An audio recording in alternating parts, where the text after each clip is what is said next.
जैसा कि आप जानते हैं कि आज का जो हमारा टॉपिक है लीडरशिप डेवलपमेंट प्रोग्राम, जिसमें लीडरशिप को कैसे डेवलप किया जाता है, वो सेशन आज हमारा पंकज सर ले रहे हैं। तो आप लोग से सभी से यह अनुरोध है कि आप कृपया करके बहुत शांति से, बहुत तरीके से इस चीज को समझिएगा। ये आपके बिजनेस के लिए बहुत अच्छी चीज आज पंकज सर लेकर आए हैं। आप लोग उसको बारीकी से सुनिएगा और उस पर इम्प्लीमेंट करने की कोशिश भी कीजिएगा। देखिए फिर आपका बिजनेस कैसे ग्रो होता है, एक लीडरशिप से कैसे आप अपने अपने आप को डेवलप कर सकते हैं, उस चीज के बारे में हमारे पंकज सर आज आपको पूरे 1 घंटे के सेशन में पूरी चीज बताएंगे। तो उनको पैनल पे बुलाने से पहले, उनकी वो आवाज सुनने से पहले मैं सबसे यही अनुरोध करना चाहूंगी कि एक जय मां भारती का जबरदस्त शानदार एक आगोश किया जाए, जिससे हम सबके अंदर एक अच्छी सी एक पावर आ जाए और इस सेशन को हम बहुत जबरदस्त सेशन में कन्वर्ट कर दें। तो जय मां भारती सभी की अनुरोध है, कृपया करके आप लिखिए और हम पंकज सर को फिर ये माइक हैंड ओवर करेंगे।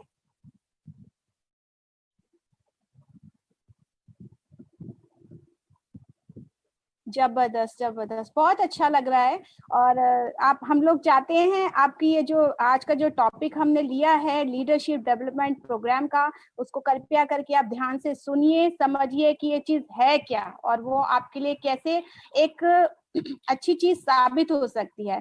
तो नेक्स्ट मैं आवाज चाहूंगी पंकज सर की। ये माइक में हैंड ओवर करती हूँ सर को। पैनल पे सर आपका स्वागत है। थैंक यू पारुल बहन, आपका बहुत बहुत धन्यवाद। आपने जो इनविटेशन दिया, ज़बरदस्त आपका स्पीच, आपके अंदर एनर्जी, भगवान ऐसे ही आपकी एनर्जी को बनाए रखे। Thank you so much to all of you. दोस्तों, जैसा कि पारुल जी ने ये बागडोर मुझे थमा ही दी है कि thank you so much Rajshekhar ji, thank you so much. सभी साथियों का बहुत बहुत अभिवादन, बहुत बहुत धन्यवाद। दोस्तों, आज का सेशन एक खूबसूरत टॉपिक के ऊपर है। जैसा कि आप सबको पता है कि अपन हर एक सेशन में कुछ ना कुछ नई चीजें हम लोग सीखते हैं। यहाँ पर हैं सीखना सिखाना एक प्रक्रिया है, और वो मैं क्यों करता हूँ आज हो सकता है कि बहुत से लोगों को क्लियर भी हो जाए इसमें किसका क्या लाभ है। बहुत से लोग सोचते हैं कि मेरा इसमें क्या है, तो वो चीजें भी लोगों को क्लियरिटी आएगी आज के सेशन के बाद में। तो क्यों लीडर्स आपको सिखाते हैं, आपका जिससे कोई लेना देना नहीं होता है वहां पर भी आपको लोग बताते हैं चीजों को। तो दोस्तों, सबसे पहले तो जो पारुल जी ने अभी एक बात कही थी कि जो दोस्त लोग अपना सही कंडीशन में नहीं बैठे हैं तो वो लोग अपना कैमरा ऑफ कर ले। मेरा कहना है कि आप लोग बिल्कुल कैमरा ऑफ मत करिएगा, क्योंकि कैमरा ऑफ कर लेंगे तो फिर आपकी हकीकत देख कौन पाएगा, है ना। तो आपको अपनी हकीकत दिखानी भी है कि आप किस डिसिप्लिन के हैं। तो इट इज बेटर कि आप जो भी हैं, जैसा भी हैं, आप अपनी ओरिजिनल कंडीशन में रहिए। हमारे को उससे कोई मतलब नहीं है, ना तो हमारे यूट्यूब पे दर्शक आपको देख पा रहे हैं, आपके नाम भी नहीं देख पा रहे हैं, क्योंकि यूट्यूब के ऊपर हम लोगों ने सिस्टम ऐसा किया हुआ है कि जो स्पीकर होगा सिर्फ उसको ही दुनिया देख पाएगी। इसलिए आपको नहीं देख पा रहे हैं, और हम लोग जितने लोग बैठे वो आपको देखने के लिए नहीं आए यहाँ पर हैं, वो हम लोग सेशन करने के लिए आए हैं। तो पारुल जी, आप बिल्कुल निश्चिंत रहिए। जो कपड़े उतार के बैठना हो कपड़े उतार के बैठे, कपड़े पहन के बैठना हो कपड़े पहन के बैठे। उनकी मर्जी है, जैसे बैठना हो बैठे, वो उनका सोचने का तरीका है। आपके सोचने का तरीका क्या है या हमारे साथियों को सोचने का तरीका क्या है, वो उनके ऊपर डिपेंड करता है। हमें देखना किसको है वो हमारे ऊपर डिपेंड करता है। हमारी आंखें वो ऐसे भटका नहीं सकते कोई भी व्यक्ति है। तो डिसिप्लिन अपनी जगह पे होता है। आज इन सब चीजों के बारे में भी हमारी चर्चाएं होंगी। आप लोग शांति से उस चीजों को सुनेंगे, और आपको एक विश्वास दिलाता हूं, लीडरशिप डेवलपमेंट आप सिर्फ यूट्यूब पे डालिए, आपको बहुत सारे वीडियो मिलेंगे। ये कोई ऐसी नई चीज हम लेके नहीं आए हैं कि कोई अजूबा लेके आ गए हो, ऐसा नहीं है। लीडरशिप डेवलपमेंट एक बहुत ही पहले से प्रथा चली आ रही है। लीडर्स कैसे डेवलप किए जाएं, ये कोई नया टॉपिक नहीं है, ये बहुत ही पुराना टॉपिक है। लेकिन आज हम इसमें नए तरीके से बात करेंगे आपके साथ में। अगर आप हमारे साथ में हैं तो हमारे साथ में बने रहिएगा। जितनी बार हम लोग मैसेज और चैट बॉक्स की अगर डिमांड करते हैं तो प्लीज आप उसमें साथ दीजिएगा। और मेरा चैलेंज है, आप अपने चैट बॉक्स को आज छोड़ के दिखा दीजिएगा तो समझ में आएगा। आप अपने चैट बॉक्स को आज छोड़ भी नहीं पाएंगे, आप खुद ब खुद अपने आप अपने चैट बॉक्स के ऊपर जाएंगे और टाइप भी करेंगे। ये हमारा आपको चैलेंज भी है आज। तो चैलेंज आप एक्सेप्ट करते हैं तो यस या नो लिखें, अगर चैलेंज एक्सेप्ट नहीं करते हैं तो नो लिखें, चैलेंज एक्सेप्ट करते हैं तो यस लिखें।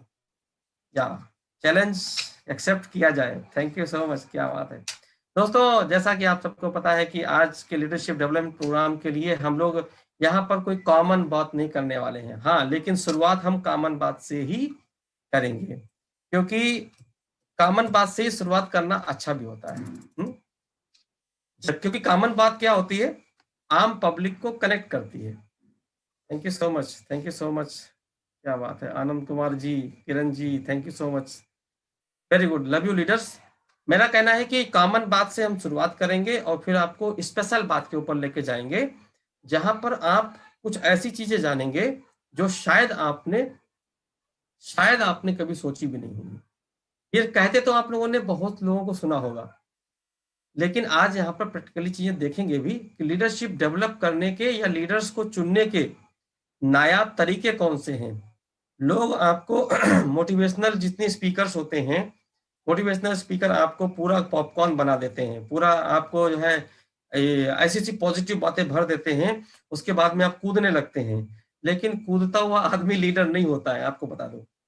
लीडर जो भी होता है दोस्त, वो अपने पर्सनल पावर से होता है, पोजिशनल पावर से कोई लीडर नहीं होता है।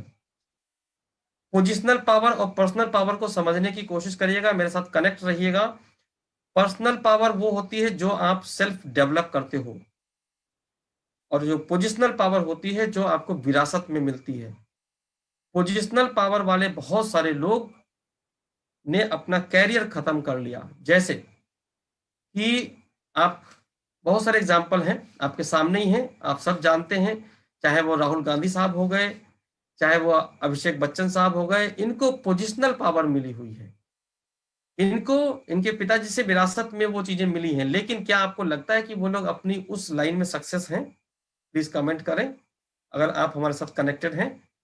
क्या ये लोग अपनी उस लाइन में लीडरशिप के रोल में राहुल गांधी साहब, या फिर अपना अभिनेता के रूप में अमिताभ बच्चन के बेटे अभिषेक बच्चन साहब, ये लोगों के पास पावर की कोई कमी है? बताइए आप, कोई कमी है क्या? कोई भी कमी नहीं है इनके पावर के पास। इन लोगों को सदी का महानायक का बेटा, आज उसको एक फिल्म नहीं मिल पाती है। क्यों नहीं मिल पाती है? इसलिए नहीं मिल पाती क्योंकि उसने पोजिशनल पावर को एक्वायर किया, उसके पास पर्सनल पावर डेवलप तो की, बट उसने क्यों नहीं कर पाई, आज हम लोग शायद इस सेशन की समाप्ति पे ये चीजों को जान जाएंगे। अभी आप लोग हैंड रेज ना करें, मैं आप लोगों को इनवाइट करूंगा हैंड रेज करने के लिए, तब आप कर लीजिएगा। हम आप लोगों से आज दिल से खुल के बात करेंगे 100%। थैंक यू सो मच दोस्तों। लीडरशिप जो होती है, वो लीडरशिप जो है ली जाती है। लीडरशिप दूसरों के ऊपर डिपेंडेंट होकर के आप कभी लीडरशिप नहीं ले सकते। हमारे यहाँ देखते मैं तो हूँ कि बहुत सारे हमारे साथी लोग हैं ना, वो मेरा को 5 महीना होने जा रहा है हेल्प इंडिया के अंदर, अभी भी कुछ लोग मेरे से बोलते सर, कुछ लोग कुछ पूछ रहे हैं, प्लान दिखा दीजिए उनको। मुझे तो शर्म आती है, लेकिन क्या करूं, क्योंकि मुझे पता है कि सब लोग लीडरशिप में नहीं आ पाते हैं। लीडर्स हमेशा सिस्टम को क्रिएट करके आपको देंगे। Leaders will always the system creator. ये मैं आपको कुछ कॉमन चीजें बता रहा हूँ जो आप अपने यूट्यूब पर भी पा जाओगे, लेकिन मैं आपको साथ अभी कनेक्ट होने के लिए मैं कुछ कॉमन चीजें आपके साथ डिस्कस करूंगा अगले 15 मिनट तक। उसके बाद आपको कुछ स्पेशल चीजें बताऊंगा कि आप अपने टीम के अंदर चुटकियों में लीडर्स कैसे ढूंढें। ये आपको आज फार्मूला भी मिलेगा और आप इसका प्रैक्टिकली अनुभव भी करेंगे अपनी लाइफ में और अपने बिजनेस में भी। तो लीडर्स हमेशा अपना प्रभाव दिखाते हैं, कभी भी दबाव नहीं दिखाते। अगर कोई दबाव दिखा रहा आपके ऊपर है तो 100% मान लीजिए वो लीडर नहीं है। दबाव दिखा करके आप किसी से काम ज्यादा अच्छी तरीके से ज्यादा दिनों तक उसको टीम में नहीं रख सकते। ये उत्तराखंड से कौन भाई अपना नंबर डाला, किसको नंबर की जरूरत है आपको? मनोज जी आप नंबर यहाँ पर डालने से कोई फायदा नहीं है। एक बार हमारे बलवीर शर्मा जी ने भी आप लोगों को इस बात की हिदायत दी थी। और देखो ये लीडर बनेंगे, बताओ कौन कहता है लीडर बनेंगे? यहाँ नंबर, तुम्हें कहाँ पर प्रचार करना है तुम्हें ये पता ही नहीं है। अरे भाई प्रचार करने के लिए सोशल मीडिया है यार, यहाँ पर जितने भी लोग बैठे हैं वो सब जुड़े हुए हैं, और आपकी खुद की छवि होनी चाहिए, लोग आपका नंबर मांगे, then you are the leader. आप लोगों को नंबर देते फिर रहे हो, वो लीडरशिप नहीं होती है। आपको लोग फेसबुक पे ढूंढे ये चाहते हो, या फिर आपको लोग गूगल पे ढूंढे ये चाहते हो? लिखे, कमेंट करें प्लीज, कैसी पर्सनालिटी चाहते हो उसी पर्सनालिटी आज बनने की कोशिश करिएगा। अगर आप चाहते हो कि आपको लोग फेसबुक पे ढूंढे या फिर आपको लोग गूगल पे ढूंढे, लिखो लिखो लिखो, ऐसे नंबर फेंकने से कुछ नहीं होता। लीडरशिप लेनी पड़ती है, लीडरशिप को आपको लेने के तरीके आज यहाँ पर पता चलेंगे। रेणु जी ने कुछ दिनों पहले पूछा था, सर आप 1 महीने में सिटी हेड कैसे निकाल दिए बिना किसी टीम के सपोर्ट के, बिना किसी अपलाइन के सपोर्ट के, आप कभी जयपुर आज तक आए नहीं, आप किसी से मिले नहीं, आपका कोई सोशल पावर नहीं है। दोस्तों आज उन चीजों को भी हम लोग जानेंगे। या don't waste the time. Okay, thank you so much. बिल्कुल सही कह रहे हैं कि वो लोग जो गूगल पे दोस्तों लोग आपको ढूंढे कि आप ऐसी पर्सनालिटी बनाएं कि आपका नाम लोग सर्च करें, तो वो पर्सनालिटी आपको बनानी पड़ती है। वो आपको पर्सनालिटी आपकी पर्सनल पावर से आती है, वो पोजिशनल पावर से कभी नहीं आती। दोस्तों आगे बात करते हैं लीडरशिप के बारे में। हमारे यहाँ पर शुरुआत कैसे होती है? देखो ये बड़ी बड़ी बातें तो सबको समझ में आती हैं, लेकिन आप एक बात बताओ, आपने आज हमारे साथ में नेटवर्क मार्केटिंग ज्वाइन किया, हाँ, thank you so much, thank you so much. Facebook WhatsApp number अभी कोई किसी को नहीं देगा, डोंट वरी। देखो क्या होता है कि जब आप लोगों को इनवाइट करते हो, सबसे पहले शुरुआत कहाँ से होती है? आपने ज्वाइन किया, आप लोगों को इनवाइट करते हो, लोगों को प्लान दिखाते हो, लोग आपको मना करते हैं।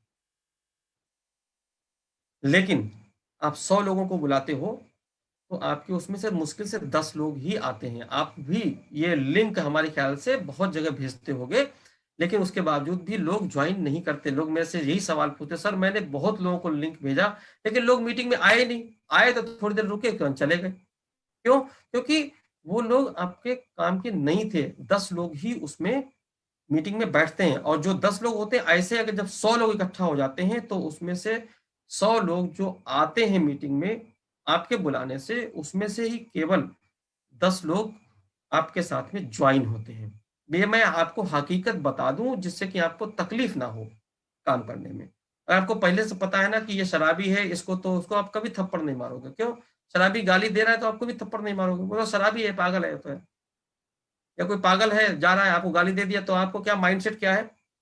वो तो पागल है, उसको क्या उससे बात करनी, वो गाली दे रहा है तो दे लेने दो, कोई बात नहीं। अगर सही सलामत आदमी जा रहा है, उसने पी भले रखी हो और सही सलामत वेशभूषा में देख रहा है, आपको गाली दे तो आप जाकर उसको लड़ जाओगे। क्यों? क्योंकि आपको पता है कि ये पागल नहीं है, तो आप उससे भिड़ने लगते हो। अगर हमारा माइंडसेट ठीक है कि हमें पता है कि 100 लोगों में से 10 लोग ही आते हैं, पहले से पता है, तो आपको तकलीफ नहीं होगी। नहीं तो लोग इसी बात का रोना रोने लगते हैं, सर मैंने तो ज्वाइन किए 1 महीना हो गया, मैंने तो सर 200 लोगों को इन्वाइट किया, अभी तो मुश्किल से 15-20 लोग ही आए। अरे भाई इतने ही आते हैं, तो पहले से पता है तो आपको तकलीफ नहीं होगी। कुछ चीजें पहले से जान लीजिए, फिर आगे बढ़ते हैं। और 100 लोग जो ज्वाइन कर ले कि 100 लोगों को बुलाने से 10 लोग आते हैं, और जो 10 लोग आए ऐसे ही 100 लोग जब हो जाते हैं तो 100 लोगों में से 10 लोग मुश्किल से ज्वाइन करते हैं, और उन 100 लोगों की ज्वाइनिंग पे मुश्किल से 10 लोग काम करना शुरू करते हैं, और उन 100 लोगों के काम करने पर आपको मुश्किल से 10 लोग एक्टिव मिलते हैं जो एक्टिवली काम करते हैं। और वो जो 100 लोग एक्टिव हैं दोस्त, एक्टिव तो बहुत हैं लेकिन वो कुछ दिनों के बुलबुले होते हैं, और उसके बाद में उसमें से मुश्किल से 10 लोग ही वो सीखते हैं। Learning is the only and only way to go for the leadership. और जो सीखते हैं 100 लोग, उसमें से कुछ लोग ज्यादा सीख जाते तो वो दूसरी कंपनियों में भाग जाते हैं, चिट फंड वाले में भाग जाते हैं, क्योंकि उनको फिर ज्यादा पैसे कमाने का, जल्दी अमीर बनने का चस्का लग जाता है। तो उसमें से 100 सीखने वाले में से केवल 10 लोग टिकते हैं, और जो 10 टिके उसमें से भी जो 100 हो जाते हैं वो टिकने वाले, तो उसमें से 10 लोग मुश्किल से लीडर निकलते हैं। दोस्तों ये एक रिसर्च के अनुसार ये डाटा दिया गया आपको क्योंकि इसमें लगभग देखा गया कि लगभग 700 लोगों में से अगर आइडियल कंडीशन है तो 10 लीडर निकलते हैं 700 लोगों में से। हमने आपको यहाँ पे कुछ चीजें बताई। तो ये चीजें अगर आपको पहले से पता है ना तो आपको तकलीफ नहीं होगी। आपको लीडरशिप बनना है ना, लीडरशिप आपको क्रिएट करनी है, तो आज आपको उसको फार्मूले बताता हूँ मैं। फार्मूले पे काम करेंगे तो मजा आएगा आपको, है। तो फार्मूले सुनने के लिए आप लोग 5 मिनट और वेट करें, ताकि हम आपको कुछ आपके माइंड की फ्रेमिंग कर सकें। ये तो हमने फ्रेमिंग की कि आपको समझ में आ गया होगा कि आप ज्यादा लोगों को बुलाने पर कम लोग क्यों आते हैं, क्योंकि वो हमारे रोल में है नहीं, इसलिए उनको आने की जरूरत भी नहीं है, और उनको दूर ही रहने दो इस बिजनेस से। ठीक है, अभी मुझे बताओ, ये फीलिंग्स क्या किसी को है, रियलिटी में हकीकत है, या मैं सिर्फ बोल ही रहा हूं? आप लोग प्लीज कमेंट करें। Is it right? आप लोगों ने कभी अपने बिजनेस में फील किया इस बात को कि इस तरीके के आंकड़े चलते हैं आपकी लाइफ में भी क्या? 80-20 तो लोग केवल बोलते रहते हैं। Thank you so much to all of you. Really ये हकीकत है जिसको कि कोई नकार नहीं सकता। दोस्तों, अपनी अपलाइन से लीडर कभी भी भीख नहीं मांगता। कुछ हार्ड वर्ड है, बुरा लगे तो माफ करना, लेकिन अपनी अपलाइन से या अपने कुछ लोगों से भीख मांगने की जरूरत नहीं है। लीडरशिप हमेशा ओन की जाती है, डिमांड नहीं की जाती है। मुझे ये दे दो, मुझे लेग दे दो, मेरे नीचे कुछ आदमी लगा दो, मेरे कुछ पैसे उधार दे दो, आप तो अपलाइन हो, है, मेरे मेरे नीचे कुछ बंदे डाल दो सर, मेरी सिटी के कुछ बंदे डाल दो। ये सब क्या है? ये भीख मांगने की बात है। और भिखारी बन करके आप कभी भी अमीर बिजनेसमैन नहीं बन सकते। या तो भिखारी बनोगे या बिजनेसमैन बनोगे। तो भिखारी वाले कभी बिजनेसमैन कैसे बन सकते हैं, मुझे बताओ। एक तरफ तो भिखारी और दूसरी तरफ सोच रहे हो कि मैं करोड़पति बन जाऊंगा। हाउ इट इज पॉसिबल यार? है ही नहीं, पॉसिबल ही नहीं है। कहीं से कहां से बन जाएगा बंदा? या तो आप भीख मांगना बंद करो, तो आपके अंदर कुछ नेचर, आपके अंदर कुछ ऐसी क्वालिटीज डालेगा कि आप भिखारी अब नहीं हो, अब आप दूसरे मोड में आ सकते। तो आपको लोगों को से लेना नहीं, लोगों को देना सीखना पड़ेगा। मैं आपको थोड़ा सा अपना परिचय दे दूं, क्योंकि मेरे यहाँ पर बहुत सारे साथी लोग जो बैठे हुए मुझे सुन रहे हैं, उसमें से मैक्सिमम लोग ऐसे हैं जो शायद मेरे को कुछ दिनों से जानते होंगे, लेकिन मेरी पास्ट, मेरी बैकग्राउंड के बारे में मैं आपको ज्यादा नहीं तो कुछ चीजें जरूर बताऊंगा। क्योंकि हमारे यहाँ पर हो सकता है कि मेरी अपलाइन भी बैठी हो मेरे यहाँ पर। जो मेरी अपलाइन है उनको मैं सशक्त नमन करता हूँ कि उन्होंने मुझे फ्री छोड़ा और मुझे काम करने के लिए फ्री छोड़ा। मैं बेसिकली मैकेनिकल इंजीनियर हूँ और मैंने लगभग 18 साल तक मैंने इंडस्ट्री लाइन में जॉब किया। जॉब के बाद में वहाँ तकलीफें तो होती ही, हर जगह होती हैं, बट कुछ अपनी पर्सनल चीजें थी जिसकी वजह से मैं नेटवर्क मार्केटिंग में आया। नेटवर्क मार्केटिंग में मेरी जो पहली कंपनी थी वो थी वेस्टीज, जहां पर मैं यूपी के अंदर हमने रिकॉर्ड बनाए, और यहाँ पर मैं सबसे फास्टेस्ट यूनिवर्सल क्राउन डायरेक्टर बना, सिर्फ और सिर्फ 16 महीने में। उसके नीचे जो पोस्ट होती है वो क्राउन डायरेक्टर की होती है। क्राउन डायरेक्टर की पोस्ट मैक्सिमम जो जितने वेस्टिजियंस हैं वो बोलते हैं कि शायद 5 साल तक लग जाते हैं क्राउन डायरेक्टर बनने में, उसके बाद में 5 साल और लगते हैं, तब जाके लोग यूसीडी बनते हैं। मैंने उस चीज को ब्रेक किया और 16 महीने के अंदर यूसीडी का लेवल लिया, जबकि कोई भी पास्ट एक्सपीरियंस नहीं था। क्यों किया, कैसे कर पाया, उसके बारे में ही हम आज चर्चा करने वाले हैं, और उससे आप कोरिलेट कर पाएंगे। उसके बाद मैं वहां से कुछ चीजों को चलाते हुए मैंने हेल्प इंडिया में ज्वाइन किया, और यहाँ पे 1 महीने में मैं सिटी हेड, और अगले महीने में मेरे यहाँ पर मेरी फैमिली में भी 2 लोग सिटी हेड निकले। फिर मैं चेयरमैन बना, वर्किंग कमेटी का मेंबर बना। ये सारी कुछ चीजें जर्नी करते करते मुझे आपके सानिध्य में अभी 5 महीने हो चुके हैं।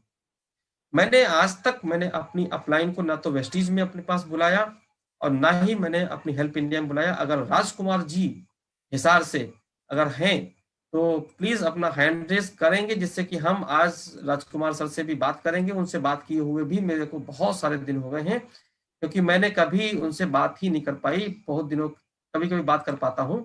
मैंने कभी भी उनको इस बात के लिए मजबूर नहीं किया सर मेरे लिए प्लान दिखा दीजिए, ये मेरा बंदा है इसको बता दीजिए, ऐसा कभी भी नहीं किया।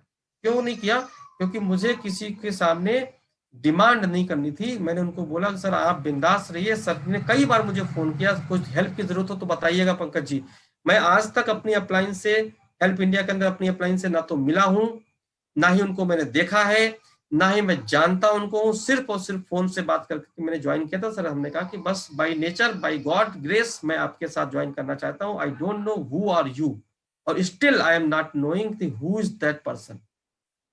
और उसके बावजूद भी मैंने अपनी बड़ी सी टीम खड़ी की। मैं वही चाहता हूं दोस्तों कि वही लीडरशिप मैं आपके अंदर भी देखना चाहता हूं कि, और पूरी हेल्प इंडिया परिवार आपके अंदर देखना चाहता है कि आपके अंदर भी वो लीडरशिप होनी चाहिए। आप किसी से भीख ना मांगे, आप लीडरशिप लो ना यार। उसके लिए हमारा, जब मैं आया था तो ये ट्रेनिंग चलती भी नहीं थी। ये ट्रेनिंग तो हम लोगों ने बाद में शुरू की। ट्रेनिंग का तो माहौल ही नहीं था उस समय, तो फिजिकल ट्रेनिंग थी। उसके बाद कोरोना महाराज आ गए। अब कोरोना महाराज आ गए, मार्च के आसपास की ज्वाइनिंग है मेरी। अब कोरोना महाराज में फिर तो सबको सब घर में लॉकडाउन होगा। तो विदाउट एनी सपोर्ट, हाँ थैंक यू सो मच। राजकुमार शायद नहीं है, राजकुमार जी ओके कोई बात नहीं sir. Rajesh sir thank you so much, Rajesh sir available हैं। महावीर जी हो सकते हैं, ठीक है सर। मैं अभी अपन बात करेंगे, और राजकुमार सर का मैं सम्मान करता हूं। उनसे आज तक मैं नहीं मिला, बट उनकी उनकी आशीर्वाद, उनके ब्लेसिंग्स हमारे तक पहुंचते रहते हैं। दोस्तों भीख मांगने से बेहतर है कि आप लीडरशिप ले लें। और दोस्तों देखो, गलतियां तो करनी पड़ेंगी। हम सबसे बड़ी गलती क्या करते हैं कि लोगों को गलती करने नहीं देते। अगर लोगों को गलतियां आप नहीं करने देंगे तो लोग गलती नहीं करेंगे, तो अपनी उन गलतियों को सुधारेंगे नहीं। अक्सर क्या होता है कि तू रहने दो प्लान दिखाने को, मैं दिखा देता हूं। तू दिखा नहीं पाता तो बात नहीं कर पाता यार। अरे भाई बात करना सीखेगा तो बात कर पाएगा। आप उसको गलती करने नहीं दे रहे हो। अनुज जी क्या लिख रहे हैं, I did okay thank you. तो दोस्तों अपने को गलतियां करने देना चाहिए, और खुद भी गलतियां करना चाहिए, लेकिन रिपीट नहीं होनी चाहिए। लोग सोचते हैं चलो भाई पंकज भाई ने तो बोल दिया गलतियां करनी करनी, तो फिर आराम से गलतियां करो, लेकिन वो रिपीट नहीं करनी है दोस्त। रिपीट करते हो तो फिर आप खुद गुनहगार बनते हो। आप रिपीट नहीं करती हैं गलतियां। कुछ चीजों को और अपन डिस्कस कर लेते हैं, एक दो लाइनों को, कि कुछ थोड़ी सी भी सक्सेस मिल जाने के बाद में लोगों के दिमाग सातवें आसमान पे पहुंच जाते हैं। आपने भी ऐसा बहुत सारे लोगों को देखा होगा कि जरा सी सक्सेस मिली, city head active city head बने, तो फिर वो लोगों को अपना ऊपर हाथ नहीं रखने देते। क्यों? क्योंकि वो सोचते कि अब तो मैं बहुत बड़ा आदमी बन गया। नहीं दोस्तों, कभी भी हमेशा बात तो एटीट्यूड से करो। एटीट्यूड से बात करने के लिए कोई मना नहीं करता, बट ईगो के साथ बात कभी नहीं करनी। क्योंकि ईगो ने तो किसी को नहीं छोड़ा, रावण और कंस को भी नहीं छोड़ा, तो हम लोगों को कहां छोड़ेगा। वो सत्यानाश करके ही जाता है। तो घमंड नहीं करना है, एटीट्यूड से बात इसलिए करनी है कि कोई भी आदमी आपको अंडरएस्टिमेट भी ना करे और आपका समय खराब भी ना करे, और सही जगह पे सही आदमी से बात करना है। मार्केट की सही तलाश करनी है। Thank you so much to all of you, Rajesh ji. बिल्कुल दोस्तों, दूसरी एक बात और भी होती है, कुछ लोगों के अंदर पता क्या होता है, मैं अपनी संस्था के अंदर भी कुछ लोगों को देखता हूँ।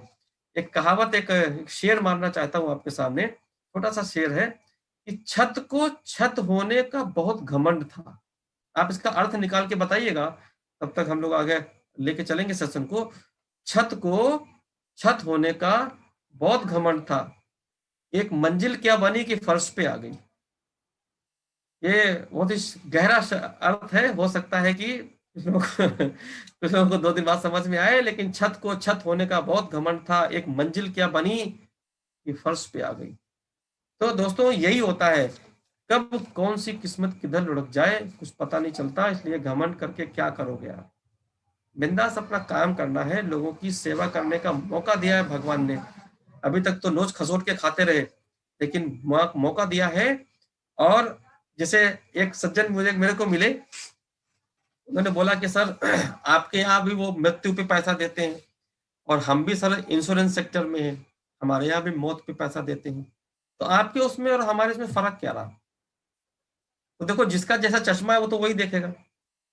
तो मैंने उसको बोला कि बेटा तुम अभी तक मौत बेच के पैसा कमा रहे हो, हमारे यहाँ जिंदगी बेच के पैसे कमाए जाते हैं।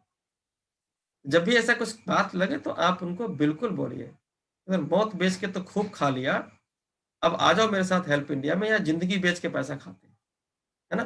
तो कुछ चीजें होती हैं जो पंचिंग होती हैं, पंच बहुत जरूरी होते हैं। बहुत सारे लोग आज की डेट में, अभी श्री कृष्णा चल रहा है, 9 से 10 चलता है, जिसमें कि अभी महाभारत चल रही है। महाभारत में एक बहुत ही जबरदस्त रोल है किसके कारण महाभारत हुई थी? कौन सबसे ज्यादा आग लगाने वाला व्यक्ति था जिसने महाभारत का जो पूरा युद्ध रचवा दिया? कौन नाम लिख सकता है? देखता है कौन कौन लोग गीता और महाभारत और रामायण पढ़ते हैं। आज नारायण जी हमें तो पैसे गिनने लगता नहीं सर, हम लोग देख नहीं रहे, चिंता मत करिए आप। मैंने केवल देखा और किसी ने नहीं देखा। हाँ, कौन कौन था? क्या बात है, शर्मिला जी ने बोला शकुनी। और कौन था भाई बताइए? शकुनी, शकुनी, क्या बात है यार, सबका तो बहुत इतिहास अपडेट है। एक बंदा था जिसने लोगों को लगता है आग लगाई थी और जिसकी वजह से महाभारत हुई। अच्छा, कितने लोग शकुनी को बुरा मानते हैं कि शकुनी बहुत ही बेकार आदमी था? कितने लोग? क्या बात है, अंजू जी नो लिख रही हैं। बाकी लोग भी अपना चैट बॉक्स ऑन कर लें, मैं आपसे ही बात कर रहा हूं, क्योंकि मैं नहीं चाहता कि आप सिर्फ मोबाइल खोल के बैठे हैं। कनेक्ट होंगे तो मजा आएगा आज। और वैसे भी आप कनेक्ट होने के लिए हमारे साथ में 250 लोग जुड़े हुए यहाँ पर हैं, और यूट्यूब पे इस समय हमारे लगभग 100 के आसपास लोग बैठे हुए हैं। हाँ दोस्तों, शकुनी, शकुनी कितना बुरा आदमी था। अच्छा, बहुत सारे लोग रामायण के अंदर कैकेयी को कितने लोग बुरा मानते हैं। कैकेयी की वजह से ही शायद भगवान रामचंद्र जी वनवास को गए थे। तो वहां पर कैकेयी का रोल और यहाँ पे शकुनी का रोल, ये मैं आपको out of the box thinking थोड़ी सी बता रहा हूँ, और ये टॉपिक से मैं बिल्कुल बाहर नहीं जा रहा हूँ। Don't worry, this is the also one part of the leadership program. Okay, good lady. देखो, ये तो आप अंजू जी ही गुड लेडी बोल रहे हैं, कुछ लोग नो बोल रहे हैं। Okay, thank you so much Rajkumar ji. Okay, Shakuni जैसे तो हमारी लाइफ में बहुत आते हैं। ओके, हाँ, Shakuni, Shakuni as a intelligent. Okay, बिल्कुल, very good. Shakuni was the very talented person. Shakuni को हम सब, बहुत सारे लोग एक अलग निगाह से देखते हैं, but Shakuni was the very talented person, ये सबको पता है। लेकिन किसी को क्या पता है? अपना ईमानदारी से बोलिएगा। Good lady, okay, thank you so much good lady. But अभी हम शकुनी की बात करेंगे, फिर शकुनी के ऊपर थोड़ी सी स्टोरी लेके चलेंगे, और फिर आपको उसको लीडरशिप के साथ रिलेट करेंगे, और फिर आपको हम बताएंगे कुछ फार्मूले 250 लोगों को जो आज उनकी नींद उड़ा सकते हैं। Thank you so much. Shakuni was good planner also. Okay, best व्यक्ति थे वो। Thank you so much. अभी आज देखो शकुनी को बहुत उसकी आत्मा को शांति मिलेगी। टैलेंटेड पर्सन, गजब गजब, हरे कृष्णा, क्या बात है। दोस्तों, शकुनी ने ऐसा क्यों किया कि उसने महाभारत करवा दी और अपने सारे भांजों को मरवा दिया? किस किस को वो कहानी पता है? मैंने भी जब सुना था तो मेरे भी होश उड़ गए थे। क्या बात करते हो, ऐसा हो सकता है क्या?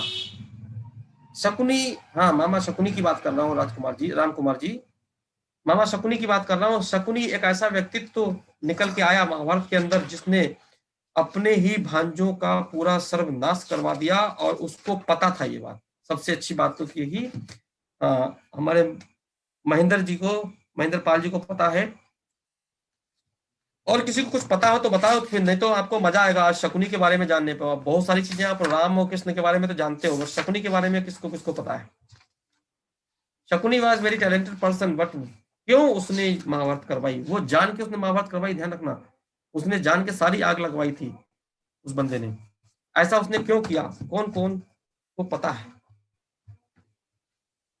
मुझे भी। अच्छा, आपको पता है? गांधारी के, ओके, मुझे भी पता है। बहुत होशियार था, नहीं होशियार था, पर इसके पीछे एक बैकग्राउंड में स्टोरी है। वो स्टोरी मैंने सुनी थी कुछ दिनों पहले, यूट्यूब से ही सुनी थी, हो सकता है कि सब लोगों ने ना सुन पाई हो। तो उसमें एक लीडरशिप का रोल छुपा हुआ है, उसके बारे में बात करता हूँ। तो उसमें क्यों अप्लाइंस, उसमें एक्चुअली अप्लाइन की भी बहुत सारी चीजें उसके अंदर छुपी हुई हैं, उसको बताता हूं मैं आपको कि शकुनी का क्या एक था। शकुनी धृतराष्ट्र, अब सुनते, कहानी सुनते हैं। अभी अभी अपना कमेंट बंद करो। दोस्तों, मुश्किल से 2 मिनट की कहानी है, उसको हम सुनते हैं और फिर उसका समझ में आएगा कि शकुनी ने ऐसा किया क्यों। हो सकता है कि आप अपने बच्चों को बता सकें और उनको अपडेट कर सकें। शकुनी, जैसा कि आप सबको पता है कि धृतराष्ट्र की पत्नी थी गांधारी, और गंधार नरेश की पुत्री थी, जो कि गंधार अफगानिस्तान में पड़ता है, और वहां के राजा की बेटी थी। गांधारी की शादी पहले बचपन में एक बकरे के साथ की गई थी। बकरा, बकरा समझते ना? हाँ, गोट का हस्बैंड बकरा, बकरे के साथ उसकी शादी की गई थी और उसके बाद में धृतराष्ट्र के साथ शादी कर दी गई थी। कुछ वो मंगलिक अंगलिक का कुछ रहा होगा, तो बकरा मर गया था। बकरा मर जाने के बाद में उसकी शादी धृतराष्ट्र के साथ कर दी गई। जब वो बड़ी हुई तो शादी कर दी गई। तो ये बात धृतराष्ट्र को कुछ दिनों के बाद पता चली, जब गांधारी उनके घर पे आ गई, रहने लगी। तो यानी कि धृतराष्ट्र को दिल में हर्ट कर गया, इतने बड़े राजकुमार का बेटा, और उसकी शादी एक ऐसी औरत से कर दी गई, धोखे में रखा गया कि वो विधवा है, क्योंकि वो बकरे से शादी करने के बाद में वो बकरा मर चुका है। ओके, ऐसा जब उसने धृतराष्ट्र ने सुना, तो उस समय धृतराष्ट्र के घर वालों ने अब उन लोगों को अपने यहाँ बुलाया। और उस समय एक प्रथा चला करती थी कि अगर लड़की पक्ष वाले को लड़के पक्ष वाले अपने यहाँ पर मेहमानी के लिए बुलाएंगे ना, उसमें इतना स्मार्ट जमाना तो था नहीं, तो लोग आराम से एक एक महीने तक आके दावत खाते रहते थे, मेहमानी खाते थे। इतने लंबे लंबे, आप खुद आपके पिताजी को पता हो कि उनकी शादियों में लोग 3-3 दिन जाके रुकते थे, शादियां होती थी बड़े आराम आराम से। अब हो जाता है एक रात के अंदर फटाफट मामला होता, तब नहीं होता था। तो उस समय गांधारी के टाइम पे जब उनके पिताजी को और उनके दोनों भाइयों को बुलाया धृतराष्ट्र के परिवार वालों ने, और यहाँ पर बुला करके उनका खूब आदर किया, कुछ नहीं बताया, खूब आदर किया, सम्मान किया। और ये उस समय रूल था, जब तक लड़के पक्ष वाले सम्मान करते रहेंगे तब तक आप अपनी मर्जी से अपने वापस घर नहीं जा सकते। तो अब रेस्पेक्ट हो रहा है, उनकी आवभगत हो रही, क्योंकि अभी इनकी आवभगत पूरी नहीं है, मतलब इनका मेहमान नवाजी का इनका मन नहीं भरा है, इसलिए उनको रुकना पड़ता था। और उन्होंने रोका उनको, 2 भाई और उसके पिताजी जो गांधारी थी। फिर इन लोगों ने क्या किया कि अपना बदला लेने के लिए कि मेरी शादी, मेरे बेटे की शादी या फिर धृतराष्ट्र की शादी जो है वो एक विधवा से करवा दी, इसका बदला लेने के लिए इन लोगों ने उन लोगों को, उनके दोनों भाइयों को और उनके पिताजी को जो खाना था वो खाना कम देना शुरू कर दिया। पहले थोड़ा सा 5 रोटी देते होंगे, फिर 4 रोटी देने लगे, फिर 3 रोटी। अच्छा, उस समय क्या लड़की वाले आपसे डिमांड नहीं कर सकते, उसमें इतनी ज्यादा सिविलाइज कल्चर था, डिमांड नहीं कर सकते, नहीं भाई मेरे को और दो, तो जो मिल गया वो खा लेते थे लड़की वाले। तो कम रोटियां देने लगे। धीमे धीमे क्या हुआ कि खुराक इतनी कम कर दी, क्योंकि उन लोगों को बदला लेना था और लोगों को जाने ही नहीं दिया। और सालों वो लोग शकुनी का भाई और शकुनी का पिताजी उसके यहाँ रुके, और उन लोगों ने एक एक रोटी देना शुरू कर दिया, फिर आधी रोटी देना शुरू कर दिया। अब ऐसे में जब धृतराष्ट्र, उसके जो शकुनी के पिताजी थे, उन लोगों ने कहा कि बेटा अगर हम लोग थोड़ा दिमाग नहीं लगाएंगे, इन लोगों ने तो हमें फंसा लिया है, हम लोग कुछ कह नहीं सकते कल्चर के चलते हुए। हाँ, और अब ये हमें मारने की पूरी प्लानिंग करके बैठे, क्योंकि मुझे भूखों मारेंगे ये लोग, इसलिए मुझे इस बात की शंका है। तो उनके पिताजी ने कहा कि एक काम करते हैं कि हम सब लोग आधी आधी रोटी खाएंगे तो फिर तीनों मरेंगे, उससे बेहतर है कि जब खाना आएगा तो तीनों का खाना एक व्यक्ति को दे दिया जाएगा, तो कम से कम एक व्यक्ति जिंदा रहेगा जो इन लोगों से बदला लेगा, कौरवों से बदला लेगा। इस बात को जब ये प्लानिंग की उनके पिताजी ने, गांधारी के पिताजी ने, तो चुना शकुनी को। शकुनी जो है क्या काम करेगा, शकुनी को सारा खाना दे दो, ये खा के जिंदा रहेगा। और फिर उसके बाद में कुछ दिनों बाद उसका भाई मर गया भूख से, क्योंकि वो लोग खाते नहीं थे। उनके पिताजी की हालत खराब होती कि पिताजी को और शकुनी को जो खाना आता था वो खाना शकुनी और उसके पिताजी का वो पूरा शकुनी ही खा लेता था। ऐसे करके उनके पिताजी की भी हालत खराब होने लगी और उनके भी मरने का एक दिन आ गया। जब उसका पिताजी मरने जा रहा था तो उस समय का वक्तव्य सुनिए और नोट करिए इस बात को कि उसके पिता ने क्या किया कि शकुनी के टांग में इतनी तेजी से मारा मौत से पहले कि शकुनी की टांग टूट गई। तो शकुनी ने पूछा, पिताजी मेरी ये टांग आपने क्यों तोड़ दी जाते जाते, मैंने ऐसा कौन सा गुनाह किया?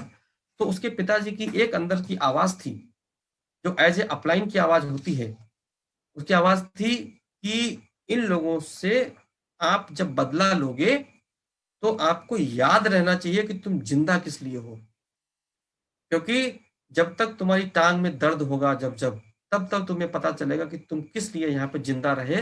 हम लोगों ने तुमको किस लिए जिंदा रखा, तो भूल मत जाना।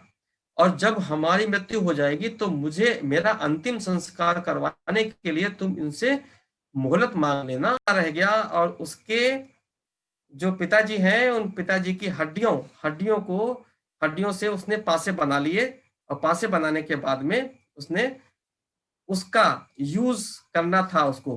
तो आपको सबको पता है कि उसने पासे बना करके पूरी महाभारत करवा डाली, एक एक को चुन चुन के मरवाया, उसके पूरे वंश का नाश करवा दिया, धृतराष्ट्र के वंश का नाश करवा दिया। और हर बार जब भी वो अपनी मदिरा पीता था या फिर बहकावे में आता था, जब जब वो लड़खड़ाता था, जब जब उसके पैरों में दर्द होता था, तब तब उसको अपने पिताजी की याद आती थी।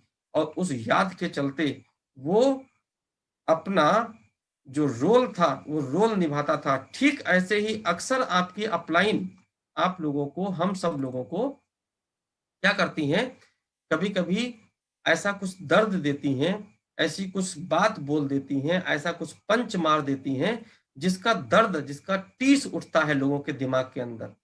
वो दर्द जब जब उठता है ना, तब तब आप अपने काम करने की तरफ बढ़ जाते हो। लोग आपको, हो सकता है कि आपकी अपलाइन ये तक कह दे कि तुझे शर्म नहीं आती कि तुम आए किस लिए, तुम जिंदा ही किस लिए हो, तुम किस लिए पैदा हुए। भाई अगर नेटवर्क मार्केटिंग में लोग 4 लोगों से बात नहीं कर सकते, तो हो सकता है वो दर्द तुम्हारे दिल में बैठ जाए और आप उस दर्द को निकालते निकालते एक बहुत बड़े लीडर बन जाओ। दोस्तों वही दर्द उसके अंदर, राइट, पुष्पेंद्र जी ने कहा, वही दर्द उसके अंदर 30 बन के कराहता रहा और उसने उसके पूरे वंश का नाश करवा दिया। जिसका पिता और जिसका भाई उसकी आंखों के सामने भूख से मरा, वो भी सिर्फ उन्होंने बदला लिया तो उसने भी बदला लिया। ये एक छोटी सी कहानी हमने कोडेट की आपको, अपलाइन की महत्ता, उसकी बातें और उसकी चुभने वाली बातें। आपको हो सकता है किसी ट्रेनिंग में भी हम लोगों की बातें चुभ जाएं। ये कभी कभी हम सब लोग भावावेश में आकर के बहुत सारी चीजें ऐसी बोल जाते हैं, लेकिन कभी उनको दिल पे नहीं लेने का, उनको अपने लिए एक टारगेट बना के काम करने का। अब हम लोगों ने आज बहुत समय बिता दिया, 5 मिनट तो हमारा बिजली खा गई। दोस्तों अब अगर आप लोग रियली जानना चाहते हो कि आपको ये सारी कहानियां तो वैसे YouTube पर भी मिल जाती, तो फिर 250 लोग हमारे साथ यहाँ बैठ करके खाली अपना समय क्यों खराब कर रहे हैं। आपको आज लास्ट सेशन का लास्ट तरफ चल रहा है, अभी जो लोग छोड़ के जाएंगे सेशन, उन लोगों का नुकसान होने का पूरा दावा मैं कर सकता हूं। आप लोगों को अगर लीडर ढूंढना है अपनी टीम के अंदर, तो वो पुरानी बातें चली गई, पुरानी बातें खत्म। आज की डेट में नया जमाना, नया युग और नई टेक्नोलॉजी हमारे पास। आज सबको पता है कि DMIT, कौन कौन लोग DMIT का नाम सुने हुए हैं, बारे में जानते नहीं जानते बात छोड़ दीजिए। DMIT का नाम किसने किसने सुना है? डर्मेटोग्राफी मल्टीपल इंटेलिजेंसी टेस्ट, किसको इसका फुल फॉर्म पता है? प्लीज कमेंट करें, फिर हम लोग जानेंगे कि क्या DMIT के द्वारा लीडर ढूंढे जा सकते हैं। पहली बात, एक तो हम आपको DMIT के द्वारा लीडर ढूंढना बताएंगे। Thank you so much. कितने लोग जानते हैं इसके अलावा भी एक टेक्निक होती है जिससे लीडर ढूंढ सकते हो? आप भी जानते हो, मनीषा जानती हैं, पुष्पेंद्र जानते हैं, बट इसके अलावा कोई एक और टेक्निक होती है जिससे लीडर ढूंढे जा सकते हैं। Anybody else? न्यूमेरिकल, क्या कुसुम जी को सभी लोग एक बार अप्रिशिएट करिए, क्या बात, कुसुम जी के लिए एक बार थम्स अप करिए, वेरी गुड। अनुज जी भी जानते थे। न्यूमरोलॉजी, नंबर, अंक शास्त्र, ये एक बहुत पुराना विज्ञान है। DMIT तो अभी हो सकता है कि कुछ लोगों ने इस विज्ञान को समझने की कोशिश की है, लेकिन न्यूमरोलॉजी, नंबर, अंक शास्त्र, आज इसके बारे में भी अपन चर्चा कर लेंगे। थोड़ा टाइम ज्यादा हो जाएगा तो चलेगा, लेकिन आपका जन्म तिथि आपको लीडर ढूंढवा के दे सकती है, आपको लीडर ढूंढवा के दे सकती है जन्म तिथि आपकी। इसके अलावा एक और टेक्निक होती है, आप बताएं, कोई बता सकता है कि इसके अलावा और कैसे लीडर ढूंढे जा सकते हैं? मैंने अभी कुछ दिन पहले सेशन भी दिया था लीडर्स ढूंढने का। लीडर्स कैसे ढूंढ सकते हैं? जगदीश पारिक सर का नंबर है क्या सर? अरे भैया नंबर अनुज जी, जगदीश पारिक जी को नंबर भैया वहां से ले लेना, आपको मिल जाएगा, दे दूंगा मैं आपको नंबर, ठीक है। आप बताओ लीडर कैसे ढूंढ सकते हैं? हाँ क्या बात है, सिग्नेचर। सचिन वाघ जी को एक बार बहुत बहुत धन्यवाद, सचिन वाघ जी ने अपना वैल्यूएबल इनपुट दिया।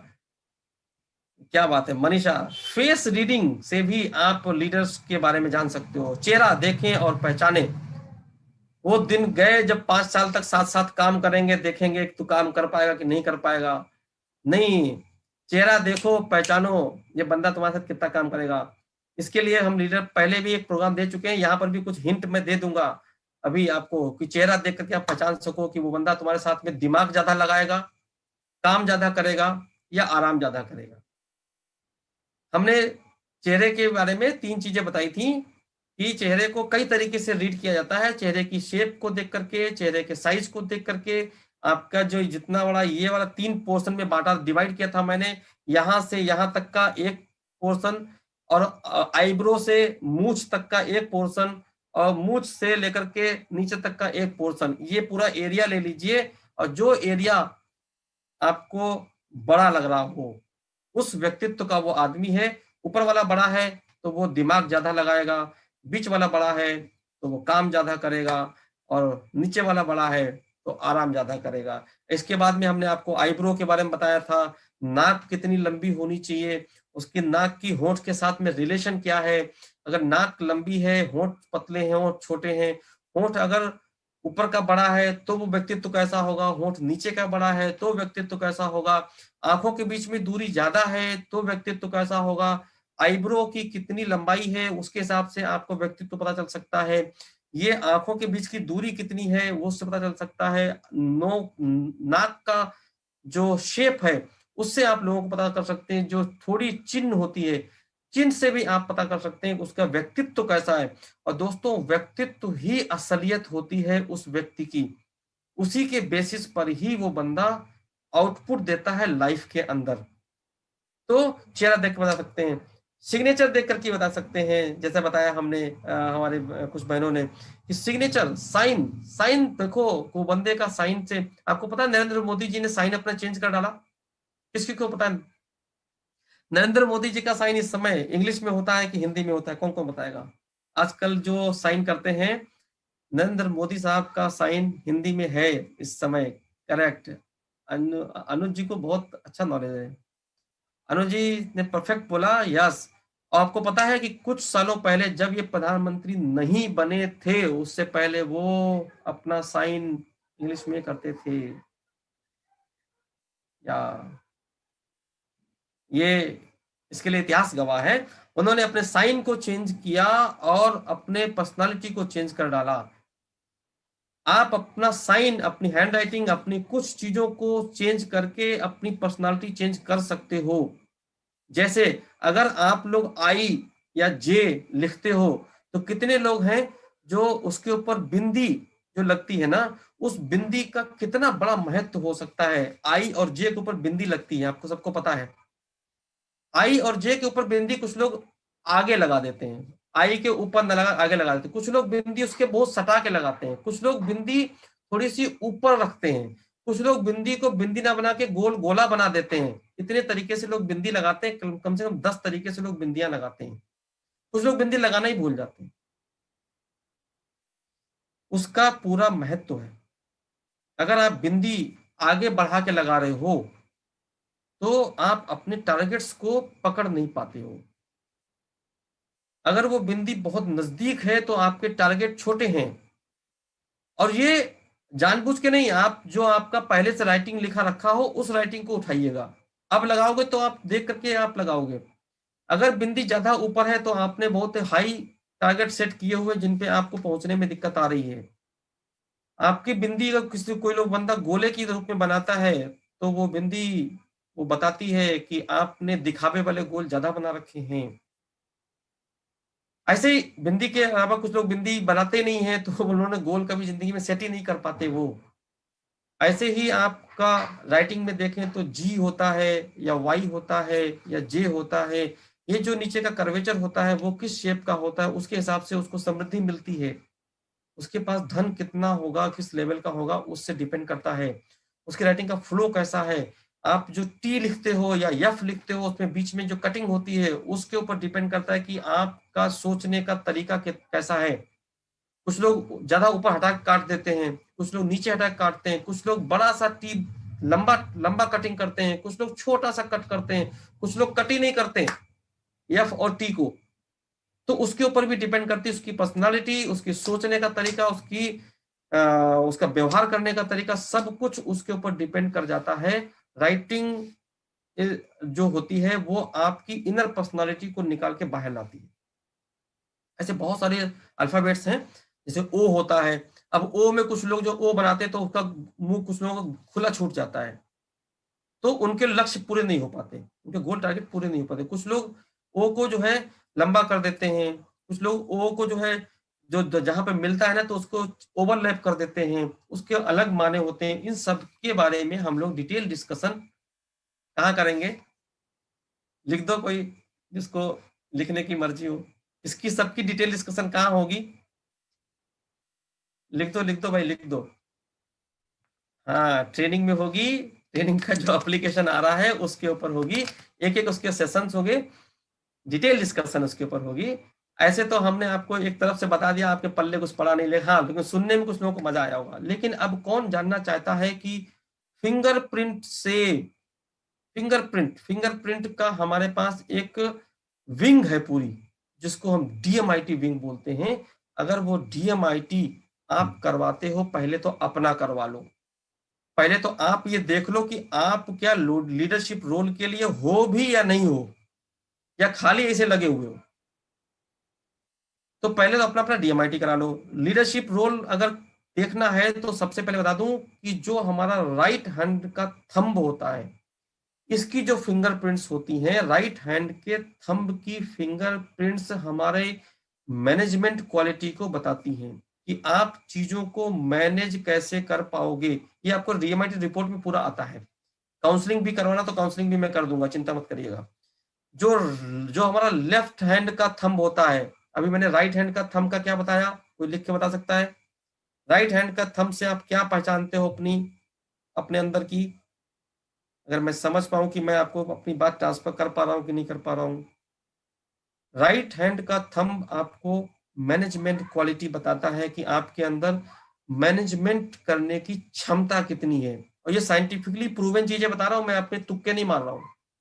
यस, लेफ्ट हैंड का थंब जो बताता है, वो उसकी जो फिंगरप्रिंट्स होती हैं, उसके पैटर्न, उसकी जो रिज काउंट होते हैं, ये प्रूवन तरीका है लीडरशिप को पहचानने का। इससे आप लीडरशिप को पहचानते हैं, इससे मैनेजमेंट क्वालिटी को पहचानते हैं। फिर आती है इंडेक्स फिंगर।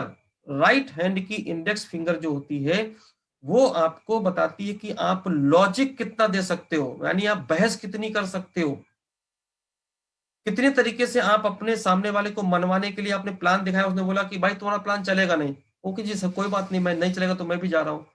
कुछ लोग ऐसे चल के निकल आते हैं। उसने बोला कि वहां प्लान चलेगा नहीं, वो इतने लॉजिक दे देगा ना, उसकी नींद हराम कर देगा।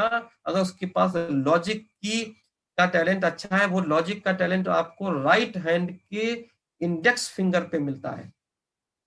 और लेफ्ट हैंड के इंडेक्स फिंगर पे क्या मिलता है? जो लोग हमारे डीएमआईटी के साथी लोग हैं, कमेंट करके बताएं तो मुझे खुशी होगी, क्योंकि वो आप लोग डीएमआईटी की ट्रेनिंग्स ले रहे हो, जिसकी ट्रेनिंग अभी पिछली बार दी भी है प्रियंका जी ने। लेफ्ट हैंड के इंडेक्स फिंगर से आपको अपने अंदर की कौन सी चीज पता चलती है, जो बताएगा। अरे हमारा नंबर मत, तुम नंबर सबके मांग रहे हो यार, कौन है ये सज्जन यार? ये सबके नंबर मांगते घूम रहे हैं। देखो है मांगने वाली, मतलब वही मेंटेलिटी जाती नहीं लोगों की, मांग रहे मांगो मत यार, देने की बात करो। हाँ, लेफ्ट हैंड के इंडेक्स फिंगर से आप कितनी प्लानिंग कर सकते हो, कितनी प्लानिंग की कैपेसिटी तुम्हारे अंदर भगवान ने डाल के भेजी है, वो आपको अपने लेफ्ट हैंड की इंडेक्स फिंगर से पता चलता है। जो बंदा अच्छा प्लानर होता है, जो बंदा अच्छा प्लानिंग कर सकता है, उसके लेफ्ट हैंड की जो फिंगर का पैटर्न होते हैं, वो रिच काउंट थोड़े ज्यादा होते हैं उसके पैटर्न। वो तो डिपेंड करता है कि हमारा डीएमआईटी रिपोर्ट आपको क्या बना के देती है। बीच वाली उंगली, जिसको हम लोग क्या बोलते हैं? Middle finger. Middle finger, right hand की मिडिल फिंगर क्या बताती है?